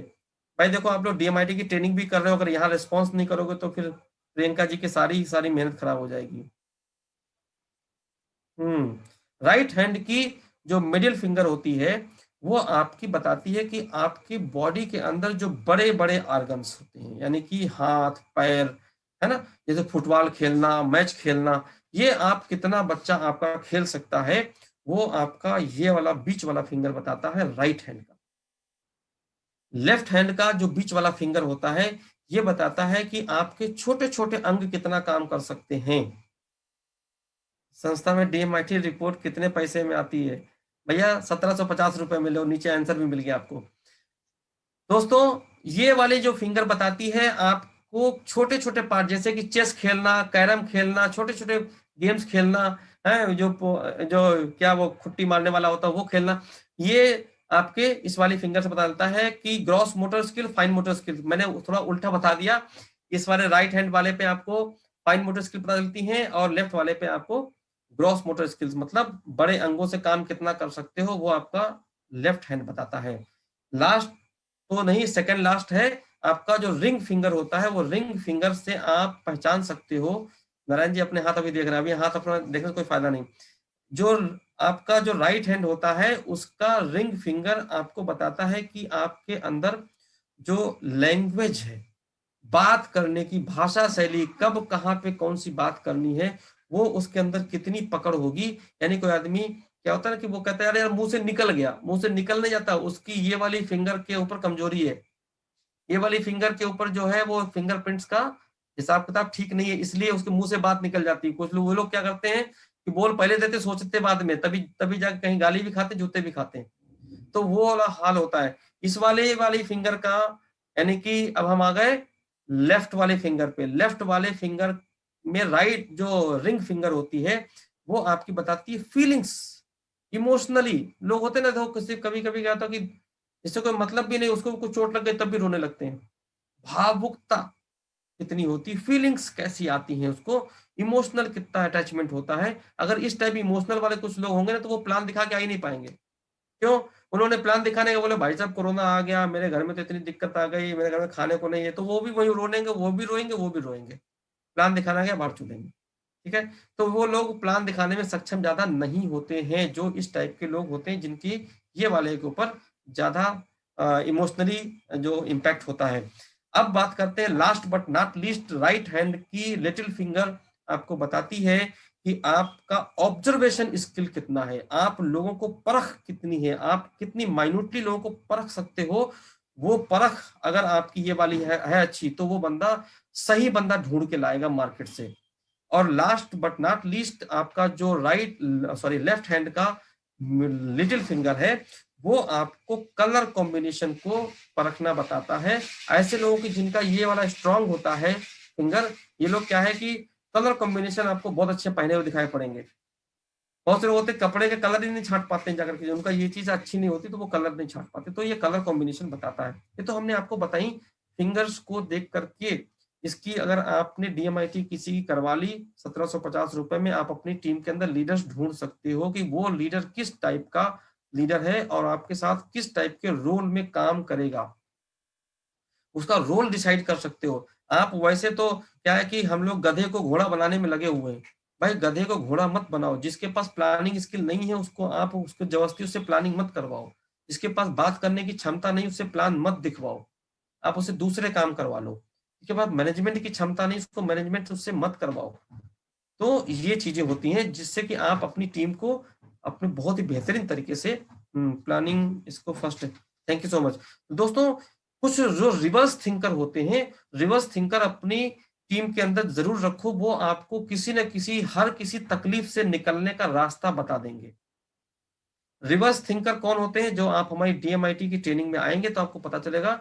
जो हमारे जो लूप होते हैं, अगर वो उल्टी तरफ है पैटर्न उसका, तो वो रिवर्स थिंकर होते हैं। और रिवर्स थिंकर के pass out of the box thinking होती है, गॉड गिफ्टेड। वो लोग आपको हर मुसीबत से निकलने का रास्ता भी बता देते हैं। अब कौन कौन जानना चाहता है कि न्यूमरोलॉजी के बारे में बात करें? अदरवाइज टाइम तो हो चुका है। न्यूमरोलॉजी के बारे में अगर कोई बात करना चाहता है तो मुझे बता दे, नहीं तो फिर हम लोग आगे सेशन को समाप्त करें, क्योंकि 1 घंटा समय सीमा समाप्त हो चुकी है। क्या बात है, नो नो वाले चले जाएं नो वाले चले जाएं, यस वाले रहें। कंटिन्यू। क्या बात है, थैंक यू सो मच। जिसको सीखना है वो रुकेगा, नहीं सीखना है तो टाटा बाय बाय, घर में जाके सोएगा। 10 बजे जो सो गया वो समझ लो जिंदगी में उसने बहुत कुछ खो दिया। 10 बजे सोने का मतलब भी नहीं है। 11 बजे तक सो, 11 नेटवर्क का 11-12 बजे तक नहीं चलता तो फिर मजा क्या, कोई फायदा नहीं है। Thank you so much. दोस्तों आप सबको पता है मनीषा जी लंबा चौड़ा लिखती हैं, इतनी पढ़ नहीं पाएंगे बहन, आपका हम आराम से पढ़ेंगे। आपका सारे सारे चैट हमारे पास सेव रहते हैं 12 बजे भी। थैंक यू सो मच, क्या बात है। अनुज जी देखो वापस आ गए। दोस्तों न्यूमरोलॉजी एक साइंस है। मैंने आपको सिग्नेचर के बारे में कुछ बताया, मैंने आपको हैंड राइटिंग के बारे में कुछ बताया, मैंने आपको चेहरे के बारे में भी कुछ लाइट डाली। यहाँ पूरा सेशन हम नहीं खत्म कर सकते क्योंकि ये कम से कम 2-2 दिन की वर्कशॉप होती है हमारी है फिजिकल रूप में। यहाँ तो हम 1 घंटे में क्या क्या समेटेंगे। वैसे भी हमने आज अपनी स्पीड मनोज जी की तरह से बढ़ा रखी है थोड़ी सी, तो अपना जो आरपीएम है बढ़ाया हुआ है।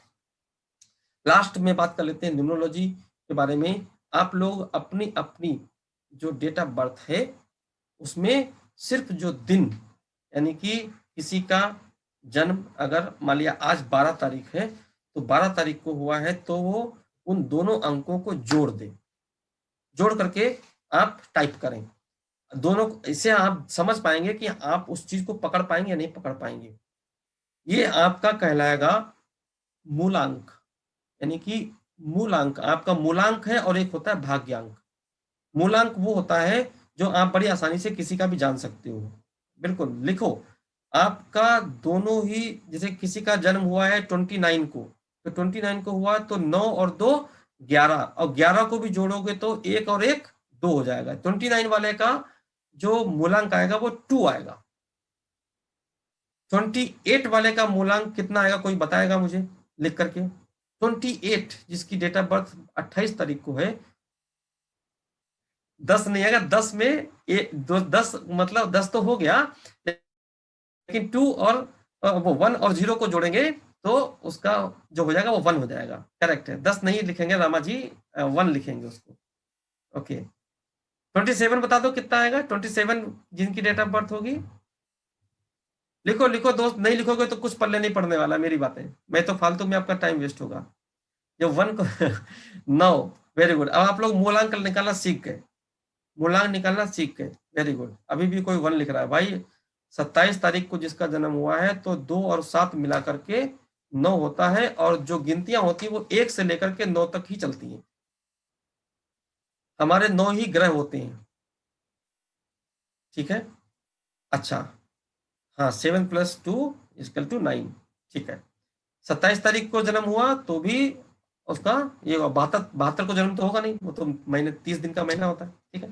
अब बात करते हैं कि किसी का जिसका जिसका मूलांक 1 आ रहा है उसकी पर्सनालिटी क्या होगी। जिसका मूलांक, अब अपना अपना आप देख लेना और मुझे कमेंट करके बताना इज इट राइट और रॉन्ग। अभी बहुत ज्यादा हम इसके ऊपर पूरा डिस्कशन तो नहीं करेंगे क्योंकि पूरा डिस्कशन करने के लिए हमें लगभग इसके ऊपर 1.5 घंटे का सेशन लेना होता है, जिससे हम आपकी एक एक मूलांक की हम डीपली आपको आपके बारे में सब कुछ उसके बारे में पता चल जाता है। लेकिन हम आपको अभी यहाँ पे केवल हेडलाइंस बता देते हैं कि 1 मूलांक वाला बंदा का स्वामी जो है वो सूर्य होता है और उसके अंदर लीडरशिप की क्वालिटी जबरदस्त होती है।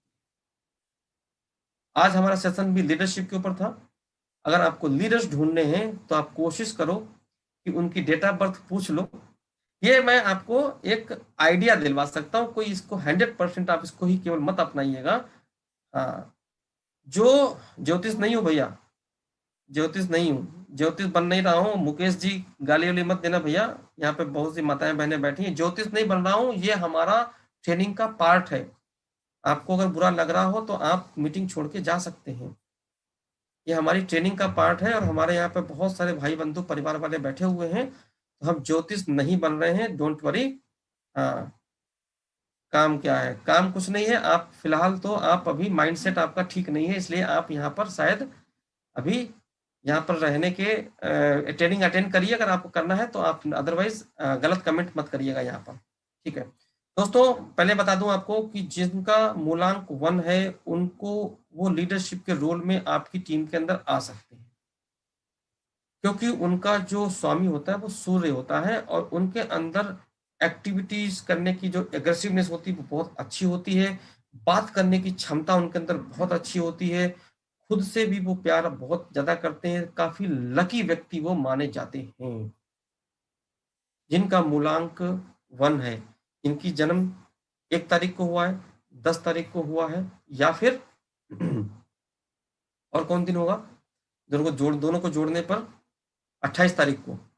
यस, तो उन लोगों को हम 1 की संज्ञा देते हैं। जिनका 2 होता है, फटाफट चलते हैं, का नाम, अभी तो काफी लोग परेशान भी हो रहे होंगे, फटाफट चलते हैं। 2, जिनका मूलांक 2 है, उनका स्वामी चंद्र होता है, और ये लोग बहुत ही कूल माइंडेड होते हैं। ये इनके अंदर जो स्वभाव होता है वो थोड़ी चंचलता का होता है, और जैसे कि चांद होता है ना, वो कभी घटता है कभी बढ़ता है, तो क्या है उसके अंदर भावनाएं वो उछाल मारती हैं। यानी कि ये लोग जो हैं चंचल स्वभाव के होते हैं। ये आपकी टीम के अंदर एक्टिविटीज बहुत ज्यादा करेंगे, बट इनके अंदर स्टेबिलिटी बहुत कम होगी। बात करते हैं 3rd नंबर की, जिनका 3 आएगा मूलांक, उनका जो गुरु होता है जुपिटर, उसको गुरु बोलते हैं, और इन लोगों का विजन बहुत क्लियर होता है। ये आपको मार्गदर्शन बहुत अच्छा दे सकते हैं अपनी टीम को, यानी कि ये भी लीडरशिप के रोल में बहुत ही अच्छी तरीके से आ सकते हैं, और इनके अंदर मैनेजमेंट क्वालिटी भी अच्छी होती है, क्योंकि इनका स्वामी सूर्य वो गुरु होता है। गुरु होने की वजह से इनके ऊपर भाषा का भी इनके अंदर कंट्रोल अच्छा होता है, ये मेंटोर अच्छे हो सकते हैं। तो इस तरीके का हमने आपको बताया, बाकी इनके ऊपर तो खैर लंबा लंबा विषय चलता है। 4 जिनका है मूलांक, उनको राहु उनका स्वामी होता है। यानी कि राहु और केतु, आपको पता है कि 2 नाम सुने होंगे, एक का धड़ होता है, एक का सिर होता है। तो राहु सिर है, यानी कि वो दिमाग ज्यादा लगाता है। अगर ऐसे लोग पॉजिटिव हैं बिजनेस में, तो वो बहुत ज्यादा पॉजिटिव होंगे, और ऐसे लोग अगर नेगेटिव है बिजनेस में, तो आप उनको, आप छोड़ो, आपको कोई क्या कहते हैं, ला ही नहीं सकता उनको बिजनेस में, क्योंकि वो बहुत ज्यादा नेगेटिव रहेंगे। तो ऐसे लोग अगर पॉजिटिव हैं तो बहुत पॉजिटिव होंगे, नेगेटिव हैं तो बहुत नेगेटिव होंगे। ये क्या है, मैनिपुलेटर होते हैं, बातों को घुमाना इनको बहुत अच्छी तरह से आता है। ये सारी चीजें इनके अंदर होती हैं, सिचुएशन के हिसाब से अपने आप को भी ये ढाल लेते हैं। तो ये, हाँ ठीक है। बात करते हैं 5 नंबर की। 5 नंबर का स्वामी बुध होता है, और बुध मतलब होता है, या तो वो बुद्ध मतलब बुद्धू होगा, और या फिर बहुत ही बुद्ध होगा, महात्मा बुद्ध की तरह से। यानी इनका चेतन मन, इनका सब कॉन्शियस माइंड इनका बहुत काम करता है। ऐसे लोग आपके वहां पर अपनी प्लानिंग्स कर सकते हैं, ठीक है, आपके साथ प्लानिंग करवा सकते हैं। 6 नंबर होता है शुक्र का। शुक्र का मतलब होता है कि दैत्य गुरु एक होते हैं, जो कि दैत्य गुरु शुक्राचार्य हुए हैं, और एक अपने बृहस्पति गुरु हुए हैं। बृहस्पति गुरु अपने सत्पुरुषों के लिए हुए हैं, और शुक्राचार्य जो थे, जैसा कि सबको पता है कि दैत्यों के लिए हुए थे, लेकिन दोनों ही गुरु थे, इसलिए दोनों की ही अपनी एक अलग महिमा है। शुक्र वाले लोग, एक तो पहली बात तो इनको, जिनका जिनका 6 होगा, देखो उन लोगों को थोड़ा सा सफाई ज्यादा पसंद है, वो लोग सेंट वेंट ज्यादा मार के रहते होंगे, इत्र को ज्यादा पसंद करते होंगे, खुशबू ज्यादा उनको पसंद आती होगी। ऐसे लोग लग्जरी को बहुत पसंद करते हैं, ऐसे लोगों की लाइफ में लग्जरी आती भी है, और वो लग्जरियस लाइफ जीना चाहते हैं। ऐसे ऐसे लोग, अपना भला इनका पहले हो, इनकी भावना ऐसी रहती है, अपना भला हो पहले, पहले मेरा क्या है। आपको पता है दैत्यों का हिसाब किताब क्या था, पहले मेरा बताओ, मेरा हिस्सा इसमें कितना, उसके बाद में तुम्हारी बात देखेंगे। तो ऐसे लोगों का जो होता है, ये लोग आपकी टीम के अंदर लीडरशिप के रोल थोड़ा कम ही कर पाते हैं, कर लेते हैं, लेकिन ठीक रहते हैं। लेकिन ऐसे स्वार्थी तो नहीं कहते, बट इनको अपना, ये भी गुरु की श्रेणी में आते हैं, इसलिए ये लोग भी आपकी टीम के अंदर एक अच्छा रोल प्ले कर जाते हैं। ये दूसरे अपने पर टाइम ज्यादा देते हैं। ये क्या है कि तुम कहो कि हमारे को टाइम क्यों नहीं देते यार, ये तुम्हारे को टाइम देंगे नहीं। अगर ऐसे लोगों का हस्बैंड वाइफ का हिसाब किताब है ना, तो वो लोग पार्टनर को ज्यादा टाइम नहीं दे पाते। कभी देखना, जितने लोगों का अगर 6 आ रहा है, तो वो मुझे लिख के बताएं क्या ऐसा है, इज इट राइट। वो पार्टनर्स को ज्यादा टाइम नहीं देते, वो अपने ऊपर ज्यादा टाइम देते हैं, वो किसी भी चीज में देते हो, वो अपने आप में मस्त मौला आदमी ज्यादा रहेंगे। जिन जिन लोगों का 6 है कॉम्बिनेशन फर्स्ट डेट का, तो वो मुझे बताएं कि इज इट राइट। अगर हो तो ईमानदारी से बताएं, नहीं है तो फिर कोई बात नहीं, मैंने कोई चीजों को निजात नहीं किया है, मैं तो इन चीजों को पढ़ा ही है। जब शशिकांत जी ने राइट लिखा, अपने आप में ज्यादा समय देंगे, दूसरों को समय ज्यादा नहीं देंगे। ये ये चाह करके भी नहीं दे पाएंगे। ठीक है, ओके ओके, 3-4 लोगों का तो राइट आ गया, किसी का रॉन्ग भी है क्या? यस, 6 वालों का यही हिसाब किताब रहता है, वो अपने आप में मस्त, अपने आप को ज्यादा टाइम देंगे। Thank you. नेक्स्ट बात करते हैं 7 नंबर की, जिसको बोलते हैं केतु। केतु मतलब धड़, सिर तो होता नहीं है, धड़ होता है, यानी कि अधूरापन। ये लोग हमेशा भटकते रहते हैं, अधूरापन इनके अंदर बहुत ज्यादा होता है। ये लोग किसी मतलब क्या है कि अतृप्त रहते हैं। ऐसे लोग आपकी टीम के अंदर मैं बता दूं टिकेंगे नहीं, आपको साफ सीधी भाषा में। कभी इधर कितने बता दिया उधर चलो तो उधर चल दिए, क्योंकि उनका धड़ है, सिर नहीं है। खोपड़ी ज्यादा नहीं लगा पाते, दिमाग ज्यादा लगाते नहीं है। फिजिकली से दिमाग से नहीं, दिल से सोचते हैं। किसी ने बोला भैया वहां 5 रुपये ज्यादा मिलेगा तो 5 रुपये वहां चल दिए। तो वो क्या है कि ज्यादा लोग जिनका 7 हो वो बुरा ना माने प्लीज, लेकिन ये बात सत्य है कि उनके अंदर अतृप्त की भावना रहती है, वो अतृप्त हो पाते हैं, अधूरापन महसूस करते रहते हैं, हमेशा अधूरापन रहता है उनके अंदर है, एक खालीपन सा रहता है उनके अंदर है। ओके, बात करते हैं 8 नंबर की। 8 नंबर जिसको कि शनि बोलते हैं, और शनि होता है न्याय दिलाता है। सभी देवताओं में एक ही देवता ऐसा है जो आपको जस्टिस दिलाता है, न्याय दिलाता है। शनि क्या न्याय होता है, कहते हैं कि शनि की 7.5 लगी हुई है, ढैया लगी हुई है, बोलते ना, तो वो एक न्याय मिलता है। उसके ऊपर भी कभी न्यूमरोलॉजी के ऊपर बात करेंगे, लेकिन ये डिसिप्लिन बहुत मेंटेन करेंगे ये लोग। जिन जिन लोगों का 8 नंबर हो वो मुझे कमेंट करके बता सकते हैं। उन लोगों को डिसिप्लिन बहुत ज्यादा पसंद है, बिना डिसिप्लिन पे उनका खून खौल जाता है। इज इट राइट और रॉन्ग? जिन लोगों का 8 नंबर हो अपना लिख करके बताएं। बहुत सारे लोग बैठे हुए हैं, यूट्यूब के ऊपर भी बैठे हुए हैं, किसी का भी ये बुरा होता नहीं देख सकते। जिनका 8 नंबर है, हेल्पिंग नेचर बहुत ज्यादा होता है इनका है, जिसको भी देखो हेल्प कर सकते हैं। डिसिप्लिन होगा, बुरा नहीं करेंगे। हाँ, अगर किसी ने बुरा किया तो उसको छोड़ते भी ये नहीं है। शनि का क्या है स्वभाव, यही स्वभाव है। अगर क्या बात है अनीता जी, जाकिर भाई, ओके। हाँ, जो जिन लोगों का 8 है वो अपना तो लिख के बता ही सकते हैं, दूसरों को तो नहीं बताना, अपने तो बता ही सकते हैं। हाँ, ऐसे लोगों को एक हिदायत दी जाती है, किसी का भी पैसा ना मारे, वरना शनि तब खूब ज्यादा ही रहेगा। खैर, वो कर्म फल तो कर्म के ऊपर डिपेंड करता है। ठीक है, बात करते हैं लास्ट नंबर की। मंगल का स्वामी होता है 9 नंबर, और मंगल के अंदर सबसे ज्यादा ऊर्जा होती है। ये ऊर्जा से भरपूर होते हैं। इनके अंदर आप रात को इनको 2 बजे भी उठाओ ना तो फटाक से उठ के चल देंगे।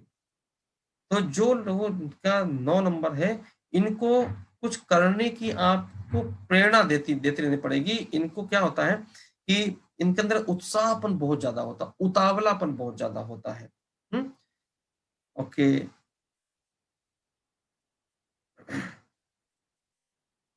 ठीक है।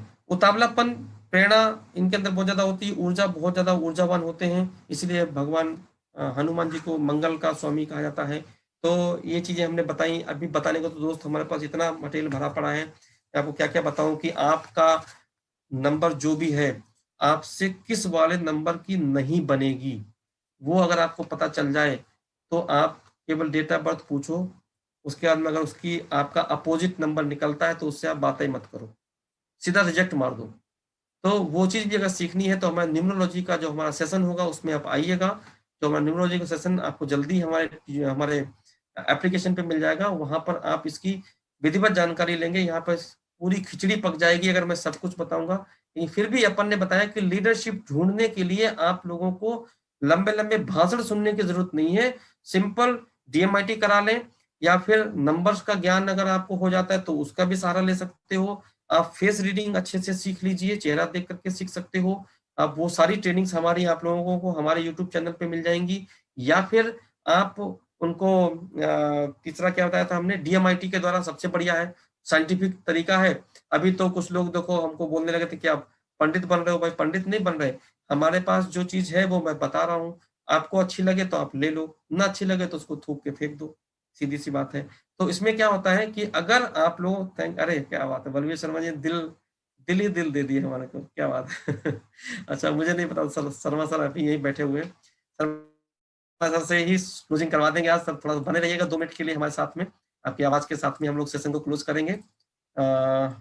मेरे होस्ट भाई कौन है? अच्छा, मैं खुद ही हूँ। एक मिनट। बलवीर सर को मैं जरा को होस्ट कर देता हूँ, फिर उसके बाद मैं सेशन को समाप्ति करता हूँ। और सेशन को समाप्ति करने का समय आ चुका है, क्योंकि ऑलरेडी 15 मिनट ज़्यादा हो चुके हैं और हमारे बड़े भाई बलवीर सर आ चुके हैं, हमें अभी दिख गए, उनके दिल बहुत सारे उन्होंने दिल दिए अभी इनको। तो हम चाहते हैं कि बलवीर शर्मा सर से ही अपने सेशन की क्लोजिंग करवाई जाए। Thank you so much to all of you. Mike is hand over to Sharma sir. भैया आज का सेशन तो बहुत ही लाजवाब रहा और मैं तो कॉपी पेन करके नोट कर रहा हूं। पूरा सेशन आपका देखा आज, बहुत शानदार लाजवाब सेशन आपका रहा।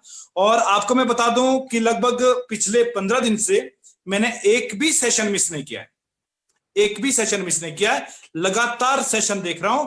और आज का जो आपने ये सेशन बताया, मैं खुद ब्राह्मण हूं लेकिन भाई साहब इतनी नॉलेज तो हमें भी नहीं है।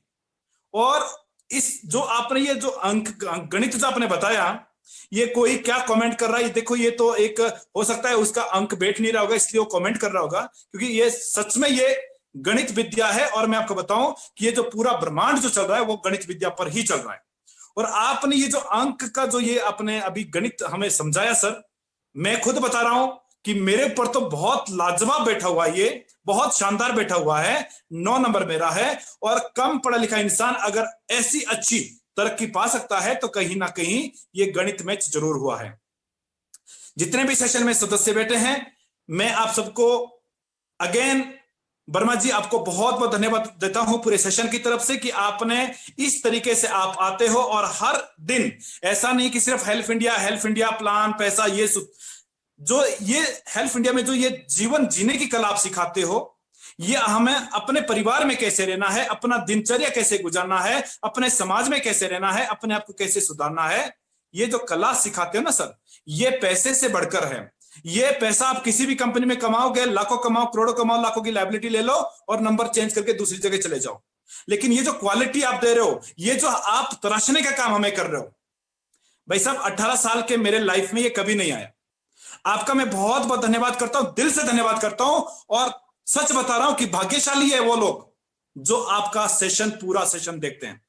इसी के साथ मैं बहुत बहुत धन्यवाद अगेन आपका करूंगा, आपके पूरे टीम को करूंगा और पूरे सेशन की तरफ से अगेन आपके इस मैथमेटिक्स का विशेषकर बहुत बहुत धन्यवाद करूंगा सर।